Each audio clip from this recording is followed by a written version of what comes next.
오늘 우리 성결 운동에 대해서 우리 또 함께 말씀을 나누도록 하겠습니다. 우리 앞부분에 성결 운동 어떤 내용들을 했는지를 한번 잠깐 살펴보면 성결 운동은 19세기 중엽부터 미국에서 시작되어서 전개되었던 운동이다. 기본적으로 이 성결 운동 자체가 거룩을 추구하는 운동이었다. 성결을 추구하는 운동이었다. 이게 너무 중요한 겁니다. 당시 미국 교회가 19세기 중엽 이후부터 초기부터 해서 점점 이 거룩에 대해 무관심하고 사람들이 점점 더 세속에 물들고 합리주의 이 사상에 물들어서 이 인본주의적인 삶을 살아가고 이 땅에서 잘 사는 것에만 관심을 가졌고 정말 우리의 영혼의 문제라든지 거룩의 문제, 하나님의 백성으로서 정결하게 살아가는 문제에 있어서는 별로 관심을 두지 않았습니다. 그래서 미국의 교회들이 다시 교회가 깨어나서 정말 거룩을 추구하는 이 운동이 일어나게 되었습니다. 특별히 미국의 교회의 최대 교단인 감리교에서 이 성결 운동이 일어나게 됩니다. 그래서 요한 웨슬리의 이 성화 그리고 성결한 삶 그리고 완전주의, 완전성화 여기에 관심을 갖고 교회가 이 땅에서 거룩하게 살아야 된다 이런 생각들이 이제 일어나게 됩니다. 그래서 감리교에서 이게 시작이 되게 되는데 그러나 감리교에만 영향을 미쳤던 것이 아니라 또 장로교와 침례교와 미국의 전 교파에게 이 성결 운동이 영향을 미치게 됩니다. 사실 이런 운동이 오늘 우리 한국 교회도 정말 절실하게 필요한 운동이다라고 얘기를 할 수 있습니다. 우리가 하나님의 전적인 은혜로 우리가 회심을 하게 됩니다. 그 회심 이후에 우리가 결정적 성화가 이루어지게 됩니다. 그러나 우리가 이미와 아직 사이에서 또 계속 우리가 죄와 싸우며 지속적으로 살아갈 필요가 있습니다. 그렇기 때문에 우리가 이 거룩에 우리는 이미 존재론적으로는 교회가 거룩한 존재가 되었지만 실제적으로는 아직 죄의 영향을 받고 있고 이 타락한 이 세상 속에서 우리가 여전히 살고 있기 때문에 우리가 죄와 싸우고 거룩을 추구하고 이렇게 하는 것은 하나님이 우리를 부르시는 그날까지 이거는 지속적으로 이루어져야 될 문제입니다. 그래서 우리가 점점 더 죄와 싸우면서 그리스도의 그 거룩한 삶을 본받아서 우리가 그리스도의 성품을 그 형상을 회복하는 것들이 우리에게 계속 요구가 되고 있습니다. 우리가 이것을 점진적 성화다라고 얘기를 하고 있습니다. 그래서 미국에서 일어났던 이 성결 운동을 살펴보면서 정말 어, 우리가 단지 구원받았다라고 말만 할 것이 아니라 정말 구원받은 자로서 실제적으로 삶 속에서 우리 모든 삶의 순간순간마다 늘 일상 속에서 거룩을 추구하며 정말 거룩하게 살고 더 정말 그리스도를 닮은 이런 삶들을 우리가 살아가는 것에 관심을 갖는 것이 매우 중요합니다. 우리가 예수님을 믿기 전에는 우리는 죄를 지을 수밖에 없는 존재였다면 이제 우리가 예수 그리스도를 믿고 우리가 성도, 거룩한 자가 되었기 때문에 새로운 피조물이 되었기 때문에 이제는 우리가 성령의 그 능력으로 죄와 싸우며 죄를 이길 수 있는 존재, 죄와 싸워 이기는 존재가 되었기 때문에 우리가 정말 이 땅에서 거룩의 열매를 맺는 것들이 우리에게는 매우 중요합니다. 지금 우리가 살고 있는 이 시대는 합리주의적 이 세속화 물결이 너무나 거대한 그리고 사람들은 거룩에 무관심한 이런 세대를 우리가 살고 있기 때문에 이런 세태 속에서 교회는 이 세상 속에 새로운 공동체, 하나님 나라 공동체가 이 땅에 존재하고 있다는 사실을 교회의 착한 행실, 이 거룩한 삶을 통해서 우리는 나타내 보일 필요가 있습니다. 정말 하나님의 은혜가 지금 우리 가운데 역사하고 있구나. 하나님이 세상을 통치하고 계시구나. 하나님의 나라가 회복되었구나. 라는 것들을 교회가 거룩한 존재답게 거룩한 삶을 살아감으로 우리가 이것을 나타낼 필요가 있다는 겁니다. 그래서 이 성결 운동은 기본적으로 정말 거듭난 그리스도인답게 구원받은 하나님의 백성답게 하나님이 거룩한 것처럼 성도도 정말 하나님의 거룩을 본받아 거룩하게 살아가야 되는 것입니다. 내가 거룩하니 너희도 거룩하라 하나님께서 말씀하셨던 것처럼 우리가 그 말씀을 우리가 깊이 붙잡고 우리가 변화된 존재답게 이 땅을 살아가는 것이 필요합니다. 이 성결 운동은 그래서 이 거룩을 추구하는 운동이었다. 이것을 우리가 마음에 깊이 둬야 되고 특히 이 성결 운동은 요한 웨슬리의 이 완전 성화, 요한 웨슬리의 영향 하에서 일어난 운동입니다.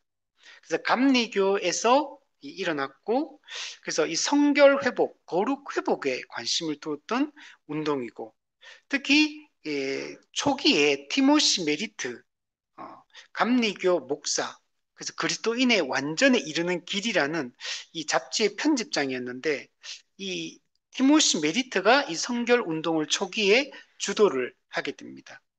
그리고 이 성결 운동에 가장 어떻게 보면 중요한 가장 핵심적인 두 인물이 있는데 이 피비 팔머 여사, 네, 감리교의 일반 평신도였던 이 피비 팔머 여사, 이 사람의 영향이 매우 크고 또 오늘 우리가 공부하게 될 찰스 피니 이 두 사람의 이 성결 운동, 피비 팔머의 성결 운동과 또 찰스 피니의 성결 운동이 이 미국 성결 운동의 가장 주요한 인물이고 이들의 이 운동을 통해 이 성결 운동이 전개되었다라는 것들을 우리가 알 수가 있습니다.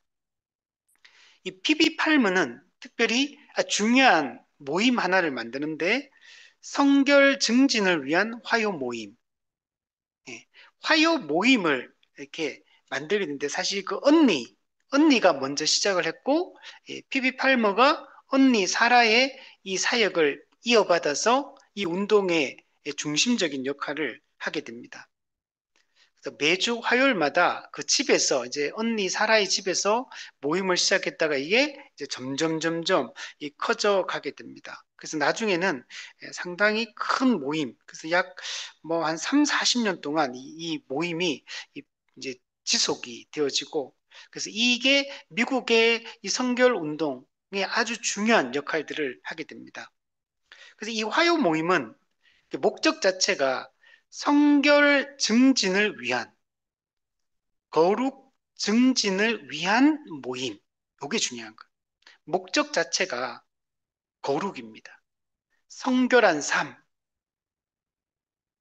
그리스도인을 닮은 자로서 그리스도처럼 거룩한 삶을 살아가는 것에 초점을 맞추었던 게 바로 이 피비 팔머의 성결 운동이었다. 근데 이 요한 웨슬리도 그렇고 이 피비 팔머도 그런데 신앙의 2단계론을 주장했습니다. 우선은 요한 웨슬리가 이걸 주장합니다. 그래서 중생 또는 회심 또는 칭의까지 중생에서 칭의를 얻는 회심한 또는 이렇게 말할 수 있죠. 그러니까 요 첫 번째 이 예수님을 믿으면 이렇게 거듭남이 이루어지고 회심이 일어나는데 그거는 첫 시작에 불과하다는 거예요. 구원에 있어서. 그래서 거기서 끝나는 게 아니라 두 번째 복을 받아야 된다. 이 두 번째 축복, 이게 뭐냐면은 이게 성교를 위한 복을 얘기합니다. 그래서 이 두 번째 은혜, 두 번째 축복을 받아서 그래서 정말 성결한 삶을 살아갈 수 있다. 이런 신앙의 이단계론을 이렇게 주장을 했고, 근데 요한 웨슬리 같은 경우는 이 회심하고 첫 번째 회심하고 두 번째 성교를 위한 이 두 번째 축복을 받는데 이걸 통해 가지고 성화, 거룩해지기 시작합니다. 그런데 이 거룩이 이루어지는 게 요한 웨슬리 같은 경우는 점진적으로 이루어진다. 그래서 결국 완전 성화를 목표로 우리가 나아가고 우리가 점진적으로 그 완전 성화가 된다. 이렇게 이해한 반면에 PB 팔머 같은 경우는 즉각적으로 성화된다. 우리가 첫 번째 복을 받아 회심하고 두 번째 복을 받아서 즉각적으로 성결해진다. 순간적으로 성결해진다. 어떻게 하면 제단 신학, 자신을 제단에 드리면 즉각적으로 성화가 이루어진다. 이게 PB 팔모와 요한 웨슬리의 차이였다라고 이야기를 했습니다. 여기서 중요한 게 인간의 의지, 인간의 역할이 중요하다라고 말합니다. 요한 웨슬리도 마찬가지예요. 이 인간의 역할을 하나님의 은혜를 강조하면서도 인간의 의지, 인간의 결단, 인간의 역할 이것을 강조를 하거든요. 근데 이게 시간이 갈수록 이걸 점점 더 많이 강조합니다. 그래서 이 PB 팔머 같은 경우도 자신을 드려라. 재단에 자신을 드리라. 드리는 게 자기가 결단하는 거. 그러면 즉각 성결해진다. 거룩해진다. 이제 이런 주장을 했습니다. 전적으로 하나님께 헌신해라. 하나님을 믿으라. 그리고 받은 은혜를 간증해라. 이런 이야기들을 아주 강조를 많이 하게 됩니다. 그래서 이 PB 팔머의 이 성결 증진을 위한 화요 모임을 통해 이 미국에서 성결 운동이 아주 강하게 일어났다. 그리고 이 PB 팔머의 이 화요 모임, 화요 집회, 이거는 구세군에도 영향을 미치고 또 미국의 절제 운동, 이 금연, 금주, 또 마약, 또 폭력, 이런 모든 것들을 근절하자. 이런 절제 운동, 여기도 영향을 크게 미쳤다라고 얘기를 했습니다. 자, 그래서 정리해 보면 성결 운동은 합리주의 물결 또 세속화의 물결 속에서 또 미국 교회가 그 속에서 거룩에 무관심한 분위기였는데 감리교 내에서 교회가 이러면 안 된다. 다시 거룩을 추구하고 성결을 추구하자. 그래서 이게 미국에서 19세기 중엽부터 시작되었다. 그래서 기본 성결 운동은 거룩을 추구하는 운동이다. 이게 가장 중요합니다. 그리고 실제로 이런 이제 노력들을 많이 하고. 근데 이 성결을 얻는 데 있어서 인간의 노력이 중요하다. 인간의 역할이 중요하다. 이제 이런 얘기들을 강조하고. 그래서 그 영향을 미국 교회 전체가 받게 되었다. 이제 그런 얘기까지 우리 지난 시간에 했습니다. 자, 오늘은 이 성결 운동에서 중요한 두 번째 인물, PB 팔머 여사가 감리교에서 이런 성결 운동을 아주 강하게 펼쳤고, 두 번째는 장로교도였던 찰스 피니. 찰스 피니는 여러분 장로교 출신입니다. 근데 사실 2차 대각성 운동 때도 그렇고 성결 운동도 살펴보면 찰스 피니는 장로교 출신이고 장로교 안에서 이런 성결 운동 또 부흥주의 운동을 펼쳤지만 실제로 장로교 신학의 개혁파 신학의 영향을 받았다기보다는 요한 웨슬리의 영향을 더 많이 받고 그래서 그쪽에 영향을 더 많이 받아서 실제적으로 사역을 했다고 할 수 있습니다. 그래서 찰스 피니는 2차 대각성 운동 때도 되게 아쉬운 면들이 많아요. 물론 찰스 피니도 또 우리가 전혀 또 부정적인 영향을 끼쳤다. 이렇게 또 말할 수 없습니다. 또 좋은 영향을 끼친 측면도 있지만, 그러나, 올바른 신학에 근거해서 올바른 이 복음 운동을 좀 올바른 방향성을 제시하지 못했다는 측면에서는 여기서 이제 부작용들이 나타나기 시작합니다. 그래서 이 2차 대각성 운동의 이 부흥주의도 그렇고 또 이 성결 운동에서도 또 약간의 또 부작용들이 있고 그 이후에 나타나는 미국에서 이제 많이 나타났던 오순절 운동도 그렇고 또 세대주의 운동도 그렇고 근본주의 운동 이런 다 이쪽의 영향을 조금씩 다 받게 됩니다.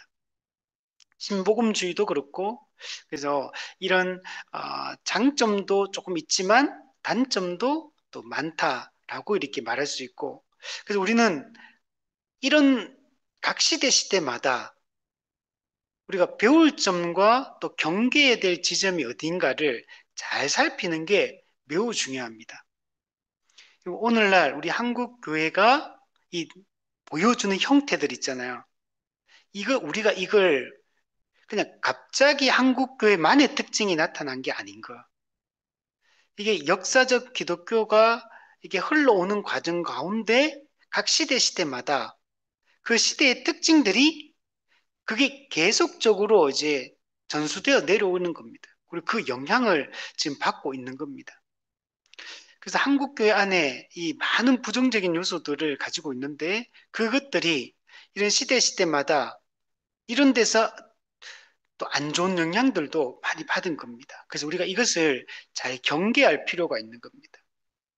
좋은 점은 우리가 잘 받아들이고 배우고 또 우리 개혁파 신학과 또 성경에서 이야기하는 올바른 교회론, 올바른 종말론, 올바른 인간론, 올바른 삼위일체에 대한 또 올바른 구원론 이것을 또 우리가 잘 이어받아서 또 우리 교회를 세워나가는 것들이 매우 중요하다라고 말할 수 있습니다.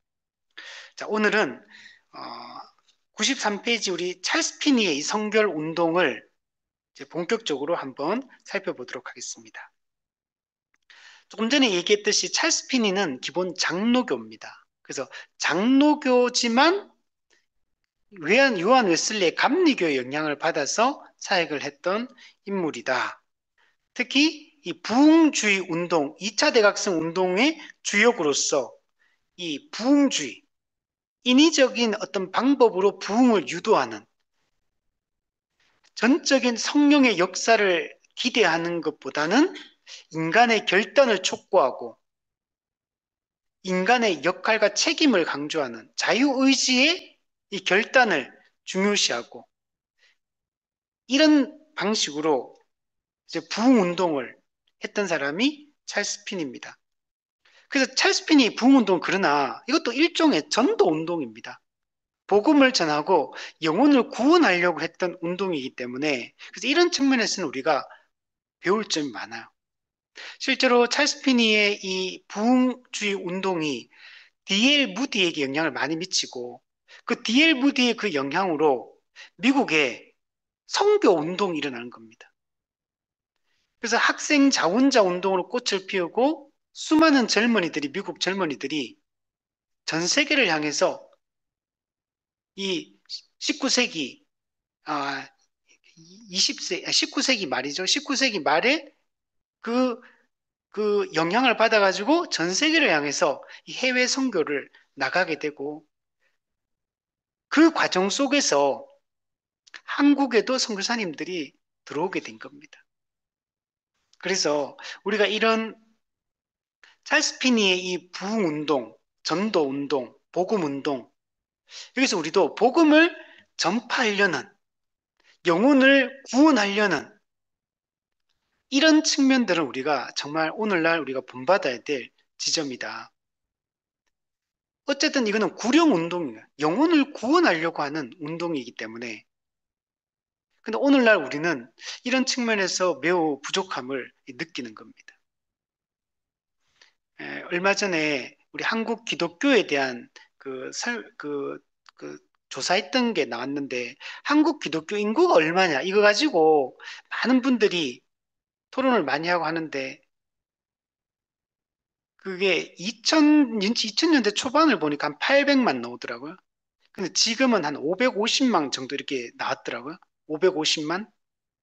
근데 여기는 또 여러 개 또 섞여 있긴 한데, 550만. 우리 옛날에 1200만 기독교 4분의 1이라고 얘기했다가 1200만에서 800만으로 지금은 뭐 물론 보수적으로 보는 분도 있고 좀 더 개혁적으로 보는 분도 있긴 있지만 어쨌든 한 550만.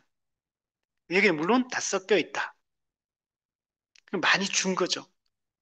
근데 지금 오늘날 우리는 전도에 있어서 전도와 선교에 얼마나 관심을 갖느냐라고 볼 때 많이 아쉽죠.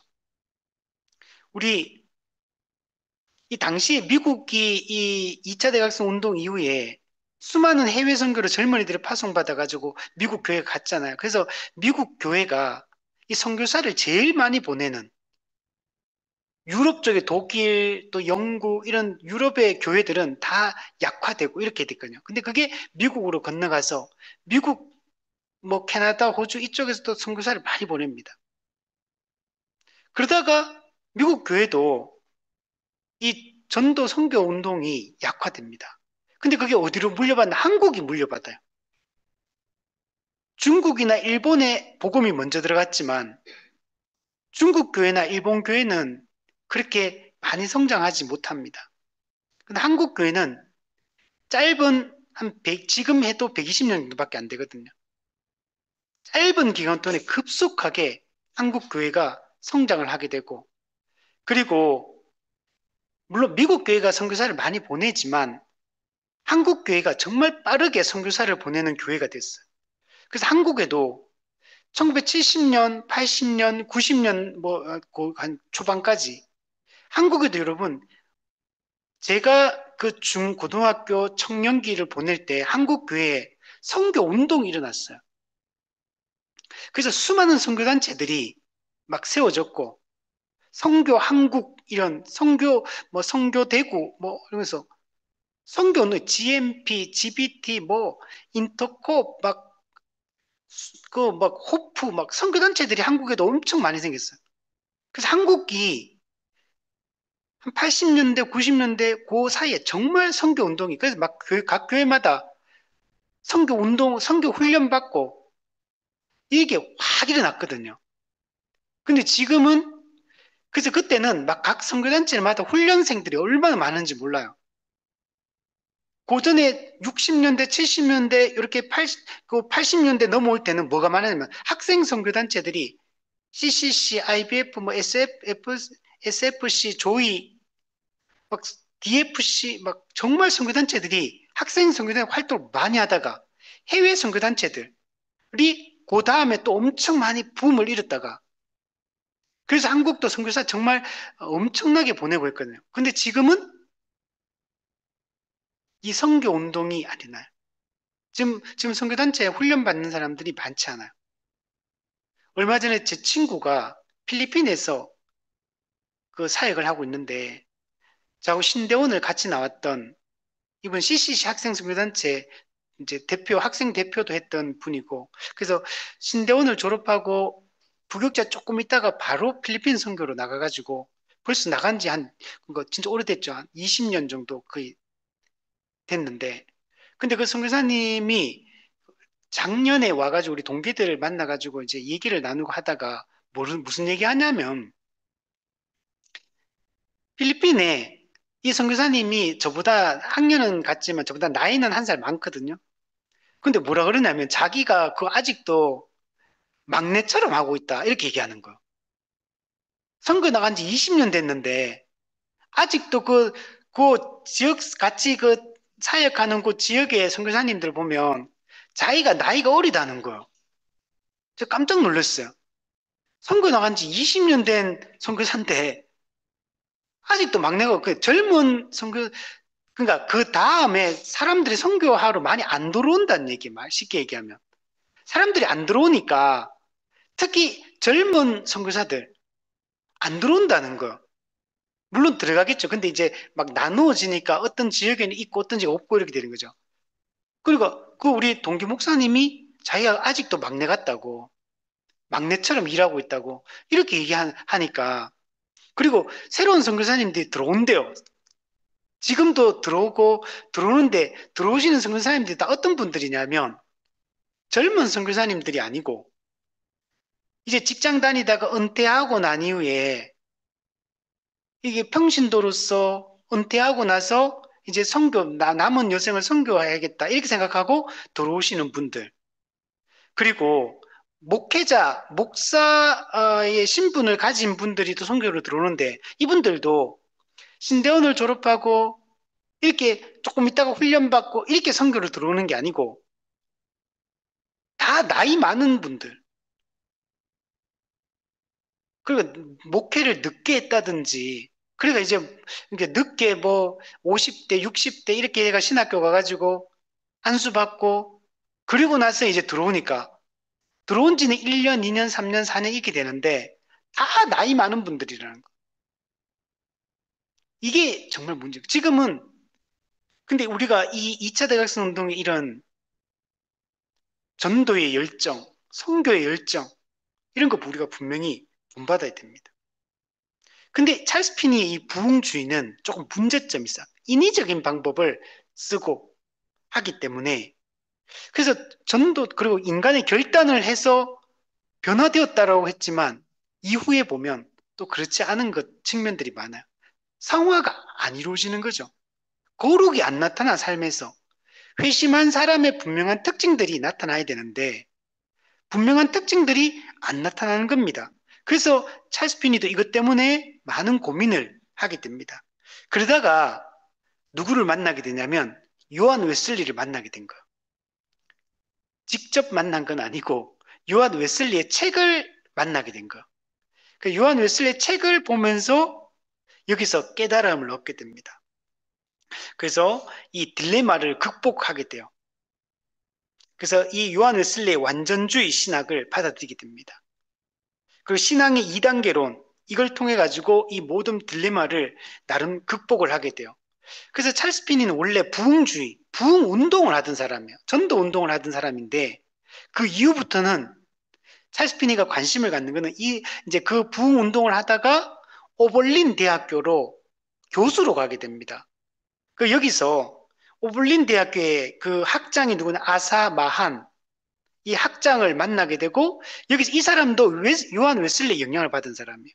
그래서 둘 다 완전주의 신학을 추구했던 사람이에요. 그러면서 이 오볼린 대학을 중심으로 그때부터 성결 운동에 뛰어들게 되는 겁니다.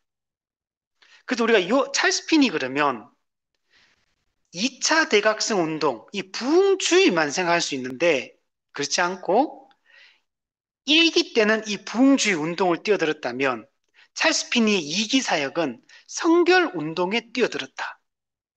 이렇게 말할 수가 있습니다. 그래서 이 신앙의 2단계론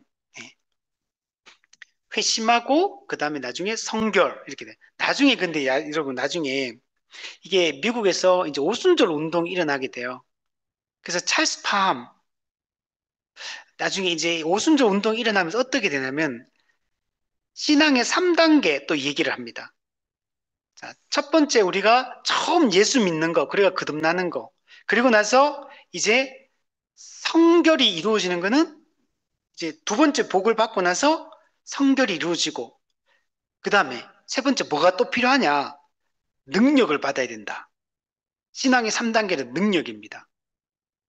그러니까 중생, 성결, 능력. 그래서 능력 받는 걸 뭐냐면 방언과 연결시켜요. 그래서 신앙의 3단계로 또 이야기하는 이런 내용들이 나옵니다.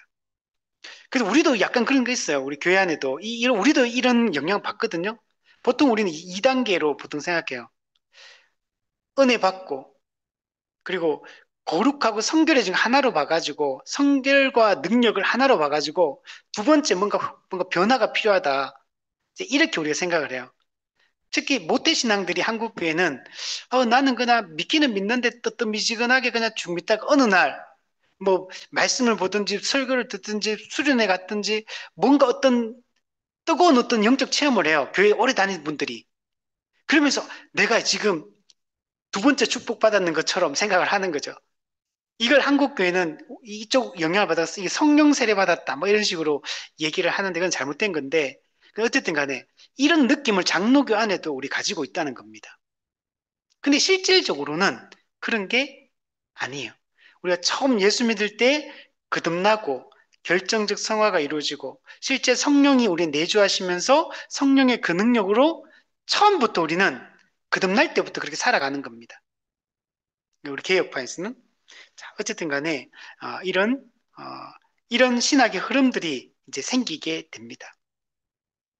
그래서 이 성결 운동의 이 영향으로 미국 교회 이런 신앙의 2단 결혼, 3단 결혼 이런 것들이 한국 교회도 그대로 영향을 미쳐서 지금까지도 우리 이런 개념들을 가지고 지금 신앙생활을 하고 있습니다. 자, 우리 밑에 보면 찰스 피니는 성공적인 전도사에게의 부흥주의를 주장했고 웨슬리 영향을 완전성화를 강조하고 신학적으로 이걸 체계화시켰다. 그래서 또 밑에 보면 웨슬리의 완전주의 신학 이거 받아들였다 그랬죠? 그리고 또 하나 영향을 받는 데인데 예일 대학교 중심으로 새롭게 형성된 뉴 헤이븐 신학이라는 게 또 있어요. 요거에 또 영향을 또 받아요. 그리고 오벌린 대학교에서 아사마함 만나가지고 함께 완전성화해서 완전주의 성결 운동을 전개합니다. 이걸 오벌린 완전주의 신학, 오벌린 대학교 시작됐기 때문에 이 찰스 피니와 아사마한을 중심으로 이루어졌던 이 오벌린 완전주의 신학, 이걸 찰스 피니가 이제 이걸 그 운동을 펼치게 됩니다. 자, 이 뉴헤이븐 신학이라는 건 뭐냐면 예일 대학교를 중심으로 이루어졌던 건데 인간의 전적 타락을 부정합니다. 이거는 찰스 피니도 마찬가지였어요. 이게 큰 문제예요. 이쪽이 그, 결국 요한 웨슬리도 감리교도 뭐에 영향을 받냐면 17세기 알미니안주의에 네덜란드에서 있었던 알미니안주의 신학이 영향을 받아요. 그래서 물론 그 알미니안주의와 요한 웨슬리의 신학은 조금 다릅니다. 요한 웨슬리는 훨씬 더 복음적이에요. 그렇지만 알미니안주의의 영향을 받아서 이 인간론 이런 부분들이 인간의 가능성을 전적 타락, 전적 부패 이거보다는 인간이 선이 남아있다 타락했지만 그래서 인간의 이 결단, 의지, 선을 행할 수 있는 능력이 남아있다는 이 사상들이 계속 지금 이어지고 찰스 피니에게도 이게 이어지고 근데 이게 요한 웨슬리는 좀 앞에는 그래도 정통주의, 루터파 정통주의의 그 영향을 많이 받아서 그 개혁파와 그 청교도 신학 이런 데 영향을 많이 받아서 괜찮았는데 이 시간이 갈수록 점점 이 교리적으로 조금씩 달라지는 거예요. 요한 웨슬리도 그렇고 지금 여기 보면 뉴헤이븐 신학도 마찬가지예요. 전적 타락을 부정해요. 그리고 죄를 어떻게 이해하냐면 우리는 개혁파는 어떻게 이해하냐면 죄는 아담이 인류의 대표로서 아담의 타락으로 말미암아 모든 인간이 원죄를 가지고 태어나고 처음부터 이 전적 부패성을 가지고 태어나기 때문에 죄를 짓는 거예요. 우리가 왜 죄를 짓느냐? 모든 인간이 원죄를 가지고 있기 때문에 이 근원적 부패성을 가지고 있기 때문에 태어날 때부터 죄인이고 태어나서 행하는 모든 것들이 다 죄를 짓는 것과 연결이 돼 있는 겁니다.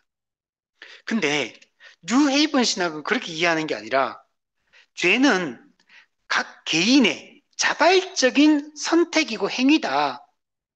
그러면 죄를 우리 사람이 지어요. 그럼 누구 책임이냐? 그 당사자의 책임이에요. 우리가 죄를 자발적인 개인의 행위로 이해를 하는 겁니다. 그래서 여기서는 뭘 강조하냐? 인간의 의지를 강조하는 거. 내가 죄를 안 지을 수도 있었는데 내가 죄를 선택했기 때문에 죄를 짓는 거다. 근데 어떤 사람은 죄를 선택하지 않으면 죄를 안 짓기로 결단하고 죄를 안 지으려면 안 지을 수 있는데 그렇게 안 했기 때문에 죄를 짓는 거고 만약 우리가 힘쓰면 죄를 안 지을 수 있다. 이렇게 개념이 가는 겁니다. 그러니까 이 개혁파, 이 신학과 교리와는 이 차이가 있다는 것들을 알 수 있습니다. 인간은 전적으로 타락했기 때문에 우리는 죄를 지을 수밖에 없는 존재입니다. 그래서 우리가 이걸 뭐라고 그러냐면, 루터가 뭐라고 얘기했냐면, 노예 의지라고 해요. 노예 의지.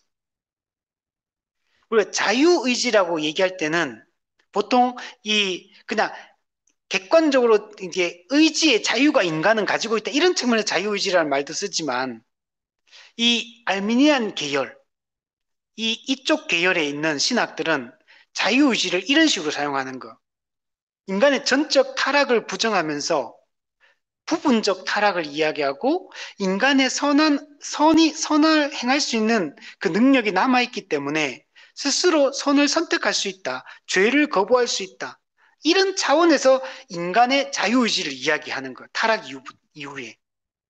그래서 우리가 이것을 받아들일 우리는 없어. 그러나 이쪽에서는 이런 종류, 타락 이후의 이 자유의지를 이야기를 하고 있습니다. 그래서 이것을 찰스 피니도 이걸 받아들이게 되는 겁니다. 자, 그런데 찰스 피니는 또 재밌는 게, 자, 보세요. 요한 웨슬리의 완전주의 신학 받아들였다 그랬죠? 또 뉴 헤이븐 신학이 이런 사상들을 받아들이고, 그래서 이걸 짬뽕해가지고 뭘 만들었냐면, 그 오볼린 완전주의 신학을 만들어요. 근데 여기에 또 뭐가 짬뽕이 되냐면, 여러분, 개혁파의 언약 신학도 가미가 됩니다. 그러니까 이 찰스 피니의 이 사상은 짬뽕 신학이에요, 짬뽕 신학. 우리는 뭘 추구해야 되냐면, 이 개혁파, 이 신학을 우린 추구해야 됩니다. 근데 찰스 피니는 이런 것들을 다 섞어가지고 이야기를 하고 있습니다. 그러면 개혁파의 언약 신학이라는 게 어떤 거냐 하면 이런 거요. 새 언약 하에서 예수 그리스도의 사역과 성령의 역사로 완전한 성화가 가능하다. 이렇게 주장하는 거예요. 자, 이게 무슨 말이냐면 예수님의 사역, 성령님의 사역, 그 사역의 결과로서 예수님의 십자가 구속 사역, 성령님의 성화 사역, 이걸 통해 가지고 그러면 우리는 온전한 성화가 가능하지 않느냐? 이렇게 주장하는 거거든요. 이게 왜 그러냐면 이런 거요. 그럼 성령님이 역사하시면 새 언약이 뭐냐면 성령께서 역사하셔서 우리에게 새 마음을 주셨다는 거. 굳은 마음을 제하고 부드러운 마음을 주셨다. 그래서 우리는 이제 부드러운 마음, 새 마음을 가지고 있기 때문에 우리는 율법에 순종할 수 있는 능력을 가지고 있다는 겁니다. 그러니까 우리는 어떻게 해야 됩니까? 우리가 온전한 성화가 가능하다. 새 마음을 가졌으니까. 이렇게 주장을 하는 겁니다. 성령께서 우리에게 새 마음을 주셨다. 새 마음을 가진 교회, 새언약 교회는, 새언약 백성은 선을 행할 수 있다. 죄를 거부하고 거룩하게 살아갈 수 있다. 요 사상, 개혁파의 언약신학 요거하고 요한 웨슬리의 완전주의 신학, 요 두 가지를 섞은 겁니다. 요 두 가지를 섞어가지고 이제 신학을 전개를 했던 겁니다. 그런데 찰스 피니의 이 개혁파 언약 신학을 받아들였지만 이게 올바르게 받아들이고 이해한 게 아니에요. 그래서 밑에 네모 박스에 보시면 두 번째 체험, 두 번째 축복, 그리고 더 높은 수준의 그리스도인의 삶, 이 교리를 지지합니다.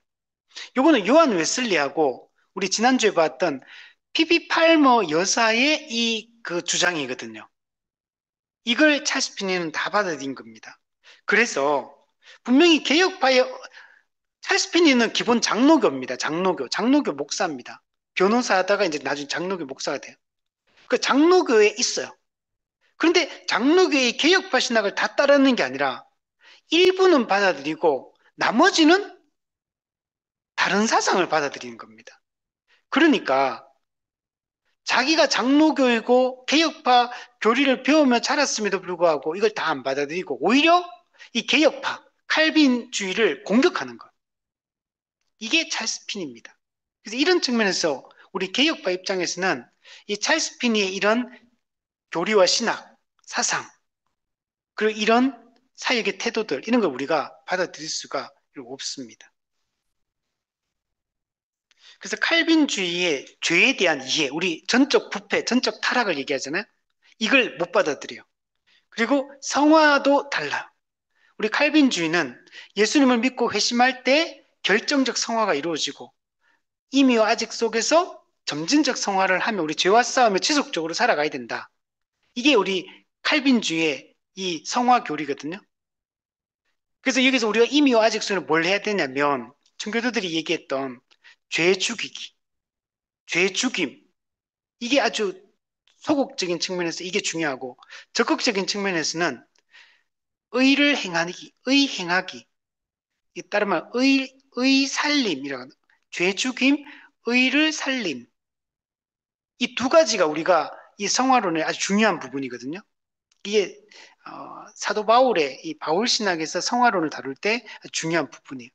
이게 우리의 개혁파 신학이고 이게 청교도들의 이 성화 개념입니다.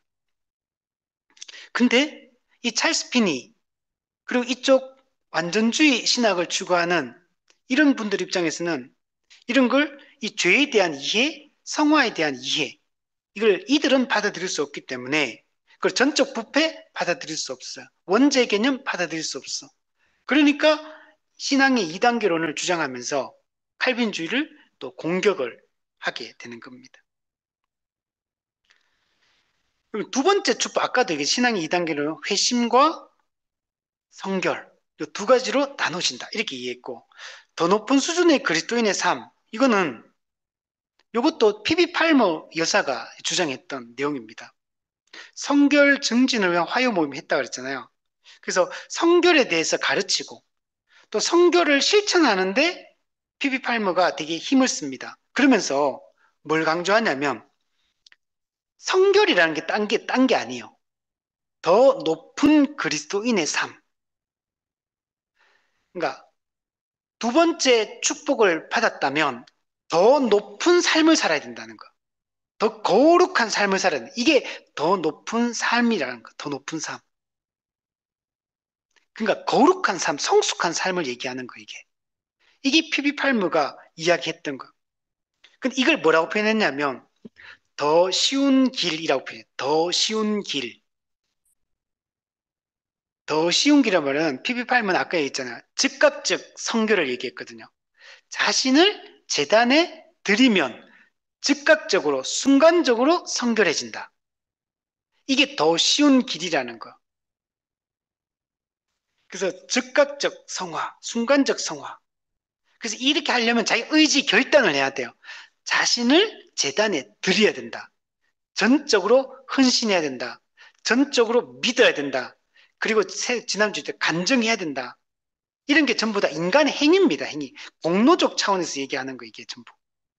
우리가 이걸 적극적으로 우리 결단해서 이런 걸 해야 된다는 거. 그래서 이 완전 성화가 오랜 시간에 걸쳐서 이루어지는 게 아니고 이 순간적 성결의 체험, 명확한 순간적 성결의 체험, 이걸 강조를 합니다. 이 찰스 피니도 이 피비 팔머의 이 성결 운동에 영향을 받아요. 피비 팔머는 감리교거든요. 그래서 감리교 웨슬리안 이 성결 운동에 이 영향을 찰스 피니도 그대로 받게 됩니다. 그래서 우리 개혁파는 이런 걸 비판하는 거. 그래서 이 미국의 성결 운동 이런 걸 찰스 피니 이런 거 할 때 미국의 장로교, 개혁파 또 신학을 따르는 또 교회들도 있었잖아요. 이분들은 이걸 반대합니다. 2단계로, 신앙의 2단계론도 반대하고, 순간적 성결의 체험, 이것도 반대하고, 자유의지의 역할과 이 결단을 이렇게 너무 과하게 여기에 이걸 강조하는, 이런 것 전부 다 펠라기오스적이다. 즉, 행위 구원과 같은 거다, 이거는.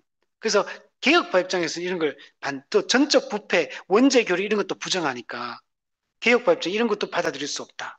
그래서 찰스피니의 이런 성결 운동이 이 비판도 개혁파로부터 많이 받습니다. 그러니까 재밌는 거는 그거예요.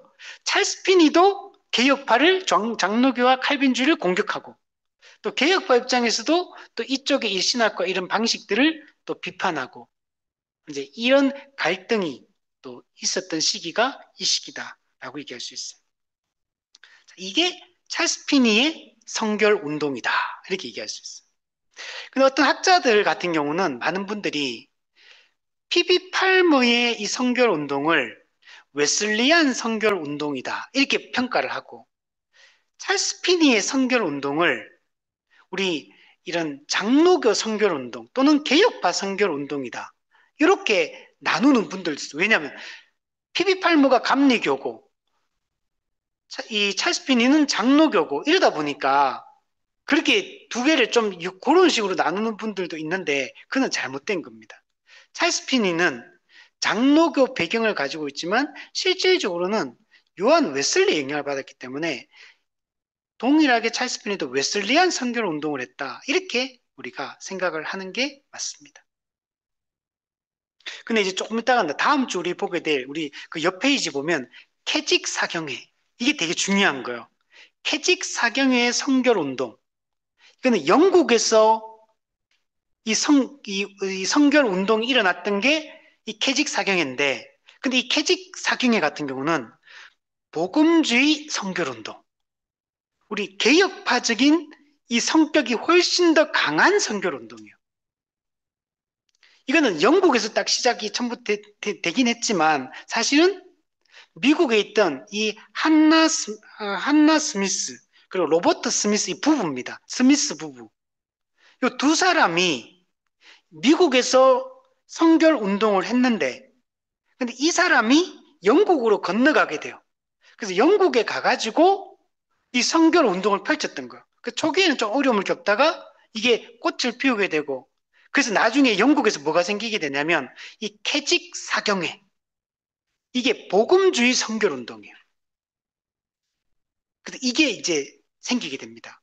그래서 이 캐직 사경회가 영국 교회에 엄청난 영향을 미치고 전 세계에 영향을 미칩니다. 이 한국에도 이 캐직 사경이 영향을 받는다고 볼 수 있어요. 오랫동안 영국 교회에서 이 복음주의 성결 운동을 중심에 있었던 모임이 캐직 사경회다. 근데 이게 미국에 있던 스미스 부가 건너가서 그들을 중심으로 영국에 활동하던 게 그게 캐직 사경회의 어떤 뿌리가 여러분 되었다는 거. 근데 캐직 사경회 같은 경우는 우리 다음 주에 자세하게 공부하겠지만 우리 개혁파 성결 운동, 거룩 운동하고는 좀 달라요. 완전히 이 개혁파적이진 않아요. 그러니까 알미니안 성결 운동과 또 완전 개혁파, 우리가 지금 추구하는 개혁파, 이 개혁파 자체는 이 거룩 운동이 원래 있거든, 원래. 개혁파 신학 자체 속에 사실 이 거룩과 성결을 강조하는 신학이 우리 자체가. 근데 이거하고 요한 웨슬리의 이 성결 운동하고 요 한 중간쯤 있는 게 이 캐직 사경이에요. 그래서 캐직 사경에는 요한 웨슬리의 성결 운동보다는 좀 훨씬 복음주의적이지만 그러나 또 우리가 보기에는 개혁파 신학에 서 있는 사람들 입장에 볼 때는 또 아쉬운 측면이 또 가지고 있는 게 이 캐직 사경이다라고 얘기를 할 수 있습니다. 자, 그거는 다음 주 우리 자세하게 한번 살펴보고 밑에 보시면 우리 찰스 피니의 성결 운동 우리 지난주에 피비 팔머의 초기에는 티모시 메리트의 성결 운동 그리고 그걸 이어받은 피비 팔머 여사의 성결 운동 그리고 오늘 우리 찰스 피니의 성결 운동을 얘기했다면 이제 마지막으로 윌리엄 보드만 그리고 이 사람의 사역을 절정을 이루었던 이 스미스 부부 한나 스미스, 로버트 스미스 이들의 이 사역에 대해서 마지막으로 한번 살펴볼게요.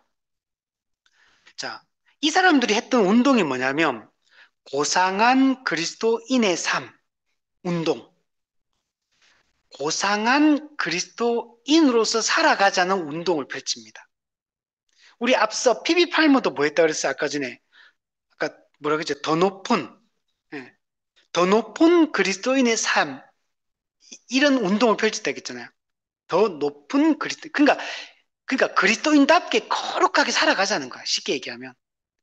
그냥 우리 그렇잖아요. 왜냐면 교회 다녀도 저 사람 교회 다니는 사람 맞는지 뭔가 거룩의 차이가 안 나는 경우들 많잖아요. 교회 다녀도 안 믿는 사람과 비스무리하고 이런 경우 많잖아요. 교회 다니는데도 뭔가 구별된 삶을 안 살아가고 또 세상 사람들이 추구하는 것과 별 차이가 없게 느껴지고 그냥 좀 낫긴 나은데 조금밖에 안 난 것 같이 느껴지고 이런 거 많잖아요. 근데 그런 시대 속에서 우리가 진짜 더 높은 차원의 그리스도인으로 살아가자. 성숙한 그리스도인으로 살아가자. 이것처럼 이 윌리엄 보드만도 고상한, 예, 하이어 크리스찬 라이프, 더 높은, 비교급은 더 높은 크리스찬으로서 성숙한 삶들을 살아가자. 이런 운동을 펼치는 겁니다. 제가 서두에 얘기했지만 분명히 이 웨슬리안 선교 운동에 이 영향을 받은 이 미국의 선교 운동이 분명히 어떤 문제점을 가지고 있어요. 우리가 볼 때는. 그런데 기본 이들의 관심이 뭡니까? 거룩하게 살고자 하는 거. 정말 그리스도인답게 성숙한 완전 성화, 완전주의를 추구하듯이 정말 죄와 싸우고 성경에 가르치는 순종해서 거룩한 그리스도인으로서 살고자 하는 열망이 여기 나타나는 거. 분명히 지금 이것도 더 높은 그리스도인의 삶을 추구했던 이 피비 팔무의 화요 모임도 또 윌리엄 보드만 이 고상한 그리스도인의 삶 운동도 분명히 문제점을 가지고 있거든요. 그러나 목적은 뭐냐? 정말 고상하게 그리스도인으로 살고자 하는 거예요. 오늘 우리는 미국 교회가 이 선결 운동이 일어나기 전에 그때 세속주의의 물결에 휩쓸리던 합리주의 시대에 그 영향을 받고 있던 그 시대와 오늘 우리 이 현대 그리스도인들이 살아가는 우리가 살아가는 이 시대, 지금은 합리주의가 가장 활발하게 지금 절정을 이루고 있는 시대거든요. 세속화의 물결이 교회 안에까지 완전히 침투해 들어와서 교회도 매우 세속적인 내세를 소망하고 영원한 하나님 나라를 하늘의 보화를 쌓는 삶이 아니라 땅의 보화를 쌓는 삶들을 오늘 우리 교회들이 우리가 살고 있거든요. 근데 이들 보세요. 우리가 정말 추구해야 될 부분이 일종의 방법론의 어떤 신학적인 좀 문제가 있지만 이 고상한 그리스도인으로 살고자 하는 더 높은 차원의 성숙한 삶을 살고자 하는 이런 게 우리한테 너무 필요한 겁니다. 그래서 윌리엄 보드만이 이 고상한 그리스도인의 삶 운동의 이런 창시자라고 얘기를 할 수 있습니다. 이, 이 보드만은 어떻게 생각했냐면 신앙의 이단계론 이런 동일한 생각을 가지고 있었어요. 우리가 중생, 그러니까 여기 제가 중생을 말 때는 중생, 회심, 칭의까지 다 합쳐서 제가 얘기하는 거예요. 그러니까 이 신앙의 1단계라고 요한 웨슬리가 이해했던 요거는 윌리엄 보드만이 볼 때도 이거는 구원의 반쪽이다, 반쪽. 구원의 반쪽밖에 아직 안 왔다는 거, 반쪽. 그래서 우리가 온전한 구원을 받기 위해서는 두 번째 회심을 체험해야 된다. 그게 뭐냐면 그 2단계에서 그 성결을 이루는 상태를 얘기하는 거예요. 신앙의 2단계로는 그게 돼야 된다는 거예요. 동일하게 이 생각을 가지고 있어요. 근데 윌리엄 보드만은 여러분 장로교입니다. 감리교가 아니에요. 장로교예요. 그런데 이런 감리교와 요한 웨슬리 가지고 있던 이런 신학의 영향을 장로교도들도 많이 가지고 있었던 겁니다. 오늘날도 마찬가지죠. 오늘날은 이런 교파, 교단, 이런 신학의 차이가 잘 못 느낄 정도로 지금은 너무 섞여 버렸어요. 그래서 여러분, 우리 각 교단의 신학교를 위해서 정말 기도 많이 해야 됩니다. 재정적으로 후원도 많이 해야 되고, 교단 신학이 무너져 버리면 학생이 안 들어오고, 학교 운영이 이제 재정이 부족해가지고 학교 운영이 제대로 안 되잖아요. 그러면 좋은 목회자를 배출할 수가 없어요. 그러면 그거면 신학이 무너지게 됩니다. 교리가 무너지게 돼요. 그는 고스란히 교회가 타격을 그대로 입게 됩니다. 복음의 변질이 일어나요. 우리 사도 바울이 교회의 이미지 중에 하나가 뭐냐면 진리의 기둥 같아. 교회는 진리의 터의 사명이 더 중요합니다. 터, 진리의 기초. 교회는 진리가 훼손되지 않도록 보존하는 게 교회가 해야 될 아주 중요한 거예요. 진리의 기둥의 사명은 이 올바른 복음을 전파하는 걸 얘기합니다. 그래서 교회는 진리를 잘 보존하는 첫 번째 사명, 그리고 이 진리를 열방에 전파하고 주님의 몸된 교회를 세우는 것, 두 번째 사명, 진리의 터와 기둥의 사명, 이걸 잘 감당하는 게 중요해요. 근데 우선은 진리의 터의 사명이 중요해요. 진리가 변질되면 안 되잖아요. 사도 바울도 갈라디아서에서 다른 복음을 전하면 저주를 받을지어다. 고린도 후서에는 다른 예수를 전하고, 다른 복음을 전하고, 다른 영을 전하고, 그러면은 참된 믿음을 가지고 있다 할 수 없잖아요. 그리고 이걸 잘 지키는 게 1차적으로 중요하고, 그리고 나서 이제 이걸 전파하고, 이런 것들을 하는 것들이 교회가 매우 중요합니다. 그러니까 이 지금 윌리엄 보드만도 장로 교인이지만 이 신학적으로 교리적으로 이 차이점이 있어. 그래서 우리는 이 진리가 잘 훼손되지 않도록 하려면 신학교, 교단 신학교가 잘 돼야 돼. 우리 총신도 그렇고 또 우리 대구에는 대신대학교 여기가 정말 학생들이 좋은 학생들이 들어오고 여기가 무너지잖아요. 진짜 큰 문제가 발생합니다.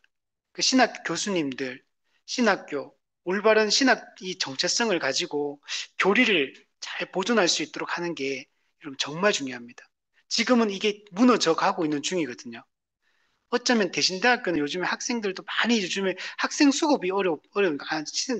목회자를 하려고 하는 사람들이 요즘 별로 없기, 젊은 사람 더더욱 없고, 언제 진짜 학교가 어떻게 문을 닫을지도 몰라요. 이렇게 가면. 그러면 이게 좋은 게 아닙니다. 그러면 부교육자들이 없어요. 여러분, 교단, 신학교가 무너지면요, 되게, 칼빈이 그래서, 그 칼빈 그 종교개혁 할 때, 성경에는 그세 가지 직분을 얘기하잖아요. 목사, 장로, 집사. 근데 칼빈은 한 가지를 더 합니다. 사중직제를 얘기하거든요. 교수, 신학교 교수. 이걸 강조합니다. 성경에는 세 가지밖에 없지만, 그 시대적으로 교수의 역할이 정말 중요한 거예요. 신학교 교수의. 신학교 교수가 무너지면 목회자들도 거기서 배우는 건데, 그래서 이 사중직제를 칼빈이 강조를 했습니다. 오늘날도 이 부분이 저는 매우 중요하다고 생각이 들어요. 그래서 교단 신학교가 좋은 학생들이 들어오고 좋은 교수가 교단 신학을 이 개혁파 신학을 잘 전수하고 목회자들이 그리고 신학교에서 재교육들이 계속 이루어져야 돼요. 사실 목회자들. 신학 졸업하면 끝나는 게 아니라 뭐 저는 참 감사하게도 저는 이걸 계속 공부할 수 있는 기회를 지금도 공부하고 있고 이 공부할 수 있는 이런 것들을 저는 가지고 있지만 대부분의 목회자가 이런 걸 가지고 있지 않습니다. 신학교 졸업하잖아요. 그냥 목사님들이 어디서 교육받냐면 어떤 세미나 갔다 오는 거 뭐 며칠 2박 3일 그런 세미나 갔다 오는 거. 그 세미나라는 거는 진짜 별 내용이 없거든요, 사실은. 그거 한두 번 갔다 온다고 해서 거기서 무슨 대단한 걸 배우는 게 신학이나 교리를 배우는 게 아니고 목회의 어떤 실용적인 어떤 내용들을 배우는 게 대부분이에요. 근데 목회자가 목사 신학자가 안 되면 안 돼요. 목사 신학자가 돼야지만 제대로 목회를 할 수 있거든요. 목사는 그래서 공부하는 목사가 아닌 목사는 목사를 하면 안 돼요. 목사의 은사에서 가장 중요한 게 목사직을 수행할 때 가르치는 은사, 지식의 은사, 지혜의 은사, 그 다음에 다스리는 은사, 이런 게 중요하거든요. 근데 기본 이런 것들 전부 다 복음을 잘 알고 말씀을 잘 알고 교리와 신학을 잘 알 때만 할 수 있는 것들이거든요. 그래서 우리가 이걸 위해서 기도 많이 해야 됩니다. 어쨌든 간에 다 본론으로 들어와서 이 윌리엄 보드만 그래서 이 고상한 그리스도인의 삶 운동을 펼치게 됩니다. 근데 어쨌든 신학에 문제가 있다 보니까 이런 이 신앙의 이단교론을 가지게 되고, 그러니까 이 계열의 이 어떤 그 웨슬리안 이 성별 운동 이쪽으로 장로교지만 흐를 수밖에 없는 거. 근데 이 운동을 이어받은 사람이 스미스 부부, 아까 얘기했던 로버트 스미스, 한나 스미스. 이 사람들이 미국에서 이 사역을 하다가 영국으로 건너가서 활동을 하게 됩니다.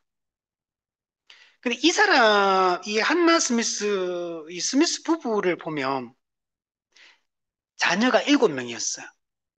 근데 4명이 어릴 때 죽어요. 그리고 그 윌리엄 스미스도 사역을 하다가 사역에 실패를 합니다. 그리고 또 사고를 당합니다. 그래서 삶이 되게 힘겨웠어요. 거기다 노년에는 물질적으로, 재정적으로 엄청 힘든 삶을 삽니다. 돈이 없어요. 그리고 노년에 또 건강 문제도 또 발생합니다. 그러니까 이 스미스 부부가 살아왔던 삶이 되게 어떻게 보면 그 겉으로 볼 때는 되게 고달픈 삶을 이렇게 살아왔던 겁니다. 아픔이 많아요. 근데 이런 가운데서도 이 두 부부는 하나님이 주시는 기쁨을 누리게 되고 은혜를 받습니다. 그리고 이들은 고상한 그리스도인의 삶을 살아갔던 거예요. 이런 걸 추구하며 이런 운동을 펼치며 성결 운동을 했던 거예요. 이런 고난이 있었지만 그 고난 속에서 말씀을 통해 함께 하신 하나님의 은혜를 늘 체험하면서 그래서 정말 거룩에 관심을 갖고 이런 운동들을 펼쳐갔습니다. 이, 이 두 사람은 뭐에 영향을 받냐면 플리머스 형제단. 플리머스 형제단은 어떤 사람들이냐면 영국의 존 넬슨 다비, 이 이름 꼭 기억하세요. 존 넬슨 다비. 이 사람이 누구냐면 세대주의 신학을 만든 사람이에요. 1800년대 영국에서 1800년 초반에. 그래서 이 두 스미스 부부가 플리머스 형제단, 이 사람들에게 영향을 받습니다. 여기서 회심을 체험해, 이 사람들은. 그래서 이때부터 은혜를 되게 많이 받았어요. 그리고 또 누구 영향을 받냐면, 퀘이커 교도, 우리 많이 들어봤죠? 우리 예전에 그 강의할 때 했었는데, 퀘이커 교도. 퀘이커 교도는 17세기 영국에 조지 폭스라는 사람이 있는데, 이 사람에 의해서 만들어진 게 이 퀘이커 교도입니다. 이 조지 폭스가 어느 날 은혜를 경험하는데, 은혜를 경험하면 어떻게 경험하냐면 몸이 막 떨려. 몸이 막 떨리면서 진동을 경험해요. 그래가지고 이 사람들을 이걸 조지 폭스를 중심으로 사람들이 모이게 되고, 그래서 이 사람들이 모여서 하는 게 몸을 떠는 거 이런 거. 그 조지 폭스가 몸을 떨면서 은혜를 경험한 거야. 그래가지고, 그 다음도 참 몸을 떠는 사람. 그래서 퀘이크라는 말 자체가 몸을 떠는 자들, 이런 뜻이에요. 그래서 퀘이크 교도예요. 이 퀘이크 교도는 사실 이제 이 사람들은 그 예정설, 우리 개혁파의 예정설, 이중예정, 이런 걸 부정합니다. 원죄도 이 사람도 부정합니다. 그리고 예배 순서 있잖아요, 이런 거. 예배도 형식 이런 거 다 거부합니다. 그리고 이 사람들은 어떤 걸 하냐면, 우리는 개혁파 같은 경우는 정통주 시대 이런 성경을 가르치고 교리와 신학을 가르치고 이런 게 우리한테 중요하잖아요. 근데 여기서는 뭘 강조하냐면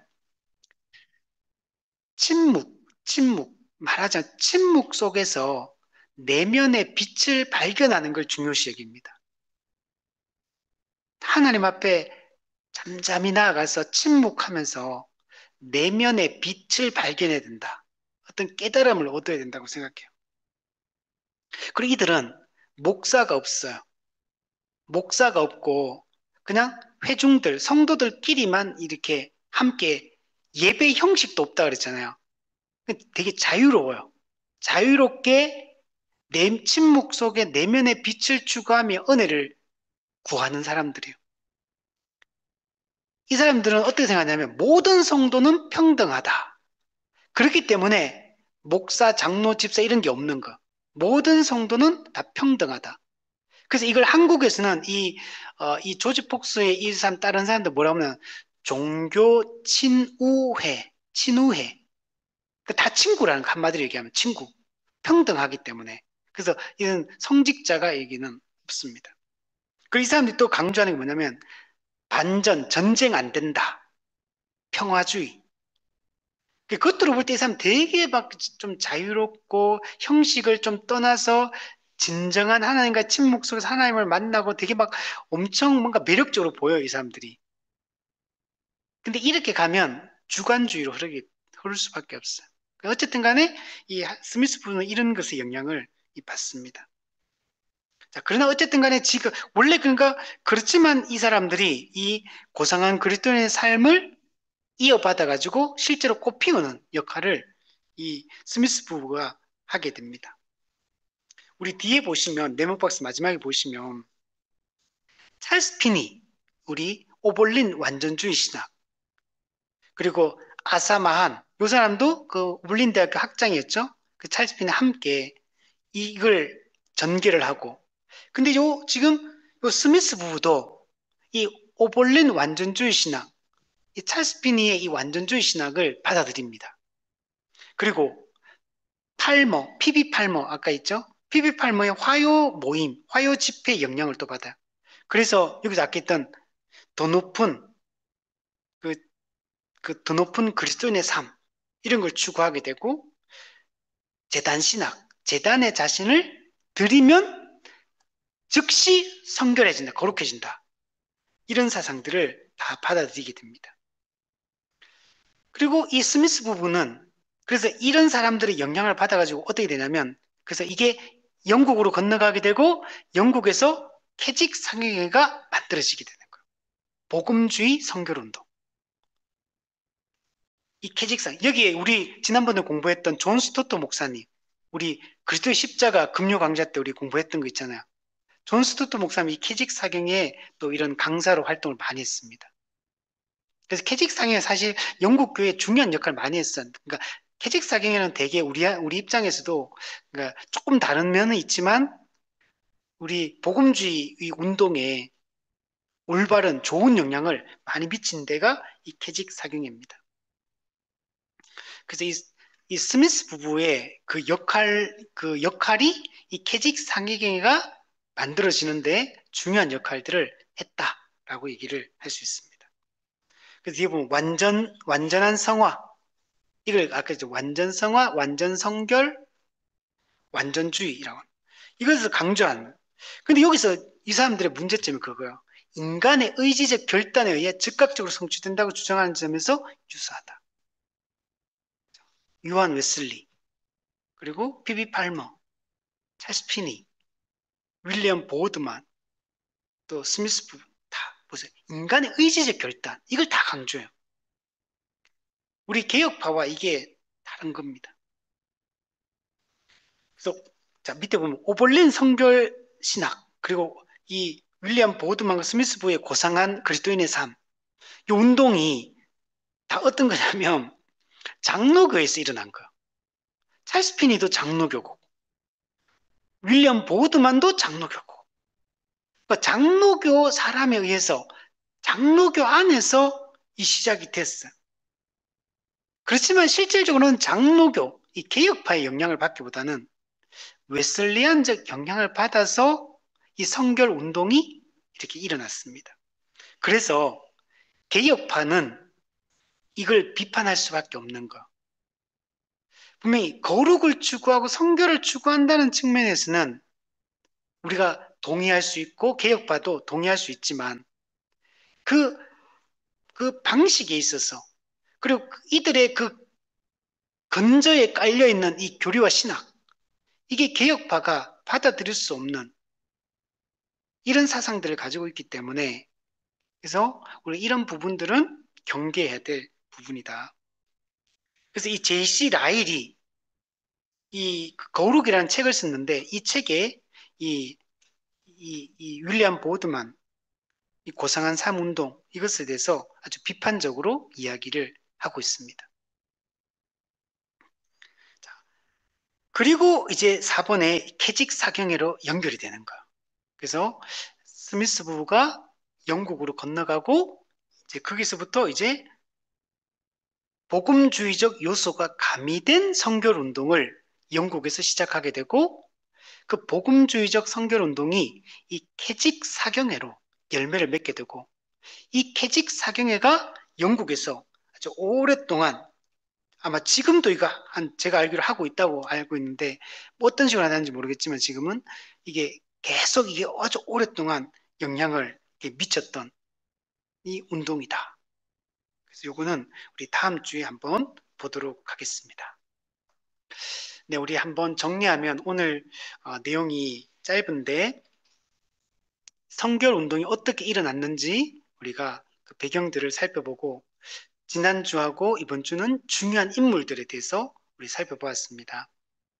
초기 티모시 메리트 목사, 감리교 목사에서 미국의 성결 운동이 주도가 되어지고 그다음 피비 팔머 여사가 이어서 이어받아서 화요 모임을 통해 성결 증진 운동을 이렇게 펼쳤고 그리고 찰스 피니도 오벌린 대학교 교수로 오면서 이 아사 마한과 함께 이 웨슬리안의 영향을 받았기 때문에 그래서 웨슬리안 성결 운동을 동일하게 진행을 하게 된대. 근데 여기는 약간 특징이 개혁파적 요소, 개혁파의 언약 신학의 이런 것들을 근거로 들고 와서 그래서 완전 성화가 가능하다 이걸 섞어서 이런 주장들을 하게 되는 것들을 볼 수 있고 그리고 또 미국의 그 장로교 안에서 찰스 피니도 그렇지만 또 윌리엄 보드만 또 이 사람도 또 이 웨슬리안 영향을 받아서 이 웨슬리안 성결 운동을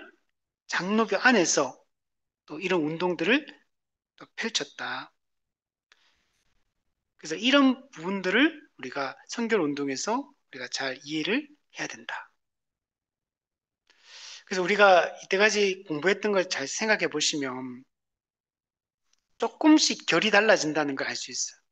종교 개혁 시대만 해도 개혁파가 주 세력입니다. 칼빈의 이 사상이. 물론 루터와 이제 같이 가지만, 근데 루터파 좀 다르거든요. 약간 다르. 근데 그래도 기본 뼈대가 루터나 칼빈이 기본 복음에 대한 이해가 같아요. 그래서 몇 가지 면에서는 좀 다르고. 그리고 정통주의 시대 가면 개혁파 정통주의, 루터파 정통주의에서 또 이 사상들이 잘 정립이 됩니다. 그리고 이게 이제 경건주의로 넘어가서 개혁파는 종교개혁, 정통주의, 개혁파, 경건주의까지 이게 통일성이 있어요. 왜냐면 이게 다 똑같은 얘기를 하고 있어요. 그래서 개혁파는 큰 변화가 없지만 루터파는 조금씩 달라집니다. 루터, 종교개혁, 루터파 정통주의는 같은 맥락으로 가요. 근데 경건주의는 루터파 경건주의가 가지고 있던 문제점, 약점을 가지고 이제 교리는 좀 약화시키고 경건한 삶, 거룩한 삶을 살아가는 것에 초점을 맞춥니다. 경건에 초점 맞죠. 그래서 그러면서 조금 신학적으로 조금씩 문제가 이제 생기기 시작합니다. 그리고 루터파 경건주의에 영향을 받아서 이게 또 이게 좀 오다가 근데 루터파 경건주의가 교리를 약화시켰잖아요. 그래서 독일에 뭐로 이어지냐면 자유주의 신학이 태동을 하게 됩니다. 그래서 여기서 약화된 거죠. 근데 독일에는 자유주의 신학이 태동을 할 때 미국과 영국에서는 1차 대각성 운동, 영국의 요한 웨슬리를 통한 부흥 운동이 일어나요. 그 요한 웨슬리도 알미니안적 요소가 좀 있지만 그래도 되게 정통주의 신학을 잘 붙들었어. 영국의 청교도들의 그 영향을 받기 때문에. 그래서 잘 붙들었지만 그러나 조금 달라지는 결이 조금씩 이제 알미니안의 영향을 받기 때문에 결이 조금 달라집니다. 근데 이게 이제 2차 대각성, 미국에서는 2차 대각성 운동이 일어나는데 이 찰스 피니가 등장하면서 요한 웨슬레의 이런 신학과 그리고 또 이런 알미니안적인 이런 감리교 영향을 많이 받아요. 감리, 그, 감리교당 제일 셌기 때문에, 많았기 때문에. 그래서 감리교 요한 웨슬리 영향을 받아 찰스 피니가 2차 대각성 운동이 일어나요. 그리고 나서 어떻게 되냐면 이게 지금 미국에서 성결 운동으로 곧바로 대각성 운동과 성결이 약간 겹쳐요. 이 거의 뭐 이렇게 같이 갑니다, 같이. 그래서 이게 성결 운동이 일어나는데 이 성결 운동도 초기에 감리교에서 먼저 시작이 되는 거. 감리교에서 우리 이렇게 세속주의로 살면 안 된다. 우리 하나님 믿는 사람으로서 거룩하게 살아야 된다. 거룩을 다시 회복하자. 이런 차원에서 감리교 내부에서 성결 운동이 일어났고 이게 침례교, 장로교에도 영향을 미쳐서 미국 교파 전체가 이 성결 운동을 이어나가게 되었다. 그런데 우리 아까 2차 대각성 운동도 그렇고 성결 운동도 그렇고 몇 가지 교리적 인간의 전적 타락을 부정하고 원죄를 부정하고 이런 측면에서 문제점을 가지고 있는 거예요. 그리고 대신에 인간의 책임, 인간의 결단, 의지 이걸 강조하는 방향으로 갔던 겁니다. 근데 그게 감리교만 그랬던 게 아니라 조금 전에 봤듯이 장로교도 이 영향을 많이 받아요. 그래서 장로교가 이제는 미국에서는 좀 소수파로 이제 교단적으로도 감리교가 제일 크고 그 다음에 침례교, 장로교가 세 번째예요. 그러다 보니까 미국 교회가 개혁파 신학이 많이 약간 청교도가 와서 세운 나라였지만 이제는 이런 개혁파 교류와 신학이 약화되어 있는 이런 차원으로 흘러가게 돼요. 그리고 이 성결 운동이 이제 뭐와 연결되냐면 오순절 운동과 연결이 됩니다. 그래서 오순절 운동도 이 맥락, 그러니까 교리가 다 약해요. 그리고 개혁파의 이런 이 올바른 이런 교리들에서 다 약화되어지고 멀어지게 되고 되게 인간의 의지와 결단이 강조되어지고 또 어떤 은사주의 또 신비주의 약간 이런 쪽으로 흘러갑니다. 그래서 교리가 약한 상태에서 자꾸 주관주의 이런 체험 위주에 이렇게 가다 보니까 많이 엇나가 버리게 되는 거. 그래서 이런 영향들을 받는다. 또 자유주의 신학의 영향도 받아요. 독일에서 시작된 자유주의가 미국에도 또 들어와서 영향을 끼치거든요. 그래서 미국 교회도 자유주의 신학이 엄청나게 꽃피우게 됩니다. 그래서 이 자유주의 신학을 막기 위해서 미국 교회가 뭐 하냐면 거기서 신정통주의, 이제 앞으로 공부하게 될 칼바르트에서 신정통주의가 자유주의 신학을 맞서 싸우기 시작합니다. 우리 다시 성경으로 돌아가겠다. 그래서 이것도 되게 좋게 시작해요. 그리고 또 근본주의, 또 막 그 분위기 속에서 막 교리적으로 약한데 기독교의 근본 진리, 그걸 또 우리 지켜내야 된다. 그러면서 근본주의 운동이 일어나요. 근데 근본주의도 처음에는 우리가 절대로 타협하면 안 되는 개혁파의 핵심 교리들을 붙잡자. 그래서 이거 시작이 돼서 근본주의 운동 되게 좋게 시작해요. 근데 처음에 몇 가지 핵심 교리만 강조하고 그다음부터는 열심히 교리와 신학을 안 가르쳐요. 그러니까 어떻게 되냐면 근본주의도 되게 지성적으로 갔을 것 같은데 근본주의니까 펀더멘탈리즘. 근데 이게 사실은 반지성주의로 갑니다. 근본주의가. 그래서 이 자유주의 신학이란 거대 적과 싸우기 위해서 신정통주의가 싸우고, 그 다음에 근본주의가 또 자유주의와 싸우고, 근데 또 뭐가 있나, 영국에서 들어왔던, 수입되었던 세대주의. 세대주의가 또 미국에서 꽃을 막 피우면서 세대주의가 근본주의 안으로 들어와요. 그래서 근본주의가 처음에는 근본주의와 세대주의는 다른 거거든요. 근데 세대주의자들이 근본주의로 들어와서 자유주의와 싸울 때 가장 돌격대 역할, 돌격대. 자유주의 싸우자. 자유주의 거대 적과 싸우기 위해서 근본주의와 세대주의 힘합체가 싸우는데 나중에는 세대주의가 근본주의 핵심 세력이 돼버려요. 그래서 미국 교회가 이 세대주의 신학의 종말론의 영향을 또 엄청 받게 돼요. 그러니까 미국 교회가 부흥주의, 근본주의, 그 다음에 이 세대주의, 그 영향이, 그건 자유주의, 이게 미국 교회에 섞여 있어, 이게. 이런 영향을 다 받은 사람들이 한국 선교사로 온 겁니다. 그래서 한국 교회도 이 영향들이 다 나타나, 이런 모든 면이. 근데 이거는 우리 개혁파 정통 칼빈주의, 그 종교개혁 정통주의 시대 우리 배웠던 거기서 좀 많이 벗어난 겁니다.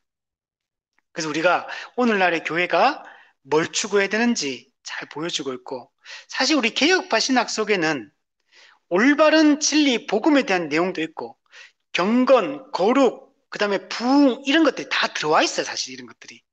그리고 올바른 신학과 교리를 추구하고, 올바른 교회를 추구하면, 이게 그쪽에만 있는 게 아니고, 개혁반에도 이런 요소들을 다 가지고 있는 겁니다, 원래. 근데 이제, 이게 이제 반대 계열에 있는 그쪽에서 많이 나타나다 보니까, 그리고 그게 나중에 교회가 엄청 커지면, 특히 오순절 운동으로 막 이어지면서 엄청나게 많은 사람들이 이쪽으로 이제 가게 돼요. 지금 크게 이게 두 개의 길로 나누어서 지금 개신교가 흘러가고 있거든요. 우리는 둘 다 물론 하나님의 백성으로서 우리가 형제로서 인정하지만, 그러나 교리와 신학적으로는 우리가 모든 걸 같이 할 수는 없다. 우리가 그러니까 사역적으로 또 형제로서 우리가 협력해서 복음을 교회를 세우고 복음 운동을 하긴 하지만, 또 우리가 서로 배울 점도 있지만, 그러나 교리와 신학에 있어서는 우리가 변질되면 안 되고, 철저하게 우리가 이 종교개혁의 정통 이 주류 신학을 잘 붙드는 게 중요하다. 이걸 잘 붙들게 되면 여러분, 영혼 구령이든지 거룩이든지, 우리가 또 말씀을 잘 가르치는 이 지성주의도 모든 걸 다 붙들 수가 있는 겁니다. 이게 약한 게 아니고 우리가 똑바로 안 가르쳤기 때문에 우리 장로교환에도 이렇게 잘 안 나타났던 거지. 우리가 바르게 가르치기 시작하면 초대교회처럼 균형 잡힌 그런 올바른 교회를 우리가 세울 수 있다. 우리 이렇게 확신을 가질 수 있으면 좋겠고, 이게 우리가 가야 될 길이다. 이걸 우리는 복음주의, 개혁주의, 칼빈주의, 역사적 기독교 이렇게 말하는 겁니다. 우리가 이 길로 걸어갈 수 있으면 좋겠습니다.